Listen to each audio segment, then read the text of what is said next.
पोता और मिट्टी की खुशबू। यह कहानी भारत के एक छोटे से गांव सुंदरपुर की है, जहां सुबह सूरज खेतों के ऊपर धीरे धीरे निकलता था और शाम को हवा में मिट्टी और फसलों की खुशबू होती थी। इसी गांव में राम प्रसाद नाम का एक बुजुर्ग किसान रहता था, जिसे सब प्यार से दादा कहते थे। दादा के साथ उनका पोता अमन रहता था, जो शहर में पढ़ाई करने के बाद छुट्टियों में गांव आया था। अमन को शहर की जिंदगी पसंद थी, मोबाइल, इंटरनेट और तेज रफ्तार जिंदगी। गांव आकर उसे सब कुछ बहुत स्लो लगता था, लेकिन दादा के लिए गांव ही पूरी दुनिया था। सुबह सुबह दादा अपनी छड़ी के सहारे उठते, जबकि हिमी की सवा की सगाई अपनी गाय गौरी, भैंस काली और बैल मोती को चारा देते। अमन भी मजबूरन उनके साथ चल पड़ता। एक दिन अमन ने पूछा, दादा आप रोज इतनी मेहनत क्यों करते हैं? शहर में सब कुछ मार्केट से मिल जाता है। दादा मुस्कुराए और बोले, बेटा, जो चीज अपनी मिट्टी से उगती है उसका सुकून मार्केट में नहीं मिलता।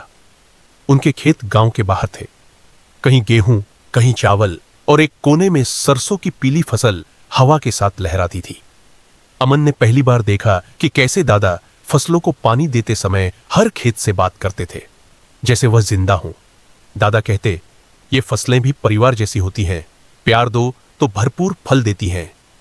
एक शाम तेज आंधी आई। अमन डर गया कि फसलें बर्बाद हो जाएंगी।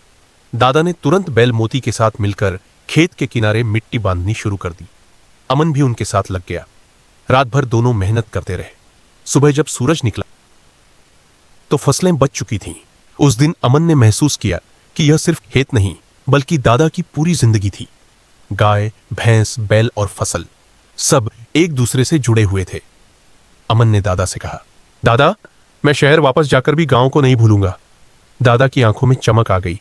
उन्होंने पोते के सिर पर हाथ रखा और, बेटा, जो अपनी जड़ों को याद रखता है वही असल में अमीर होता है।